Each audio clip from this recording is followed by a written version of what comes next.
After disaster comes the international response, and then the logistical challenges. That's happening in Haiti. But aid agency Oxfam is pleased with the initial response. Faster response to this emergency than to many, many emergencies I've seen. Sometimes after 2 or 3 days, people are talking about, are you planning to send people out? Already, in the first day or so, people were going out. That happened in part because of the lessons learned in 2004.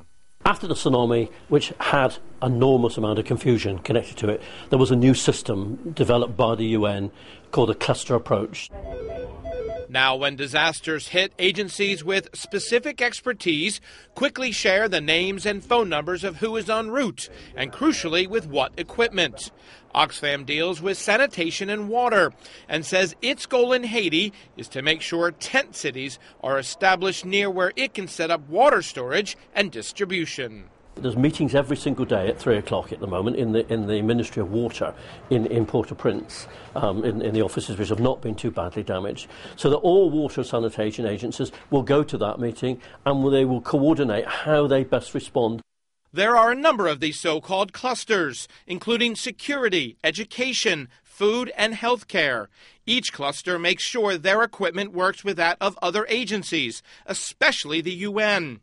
Oxfam says the cluster approach worked well in the Gaza crisis and the Philippines floods last year. Though in 2006, ActionAid criticized the cluster approach after the Pakistan earthquake. There certainly was plenty of criticism after the tsunami. In Sri Lanka, for instance, people sent lots and lots of tents, but many of the tents were very suitable for alpine mountaineering environments and wholly unsuitable for tropical environments. Joe De Silva is the author of Lessons from Aceh. It was commissioned by Britain's Disasters Emergency Committee, which is made up of 13 charities. Combined, they raised more than $600 million after the tsunami. 42% of that was spent in Aceh, building nearly 14,000 homes. One of the key things that came up in Aceh was the need to design the houses and schools and health centres that were being built to take account of the fact that Aceh is in an area of high seismic risk, earthquake risk.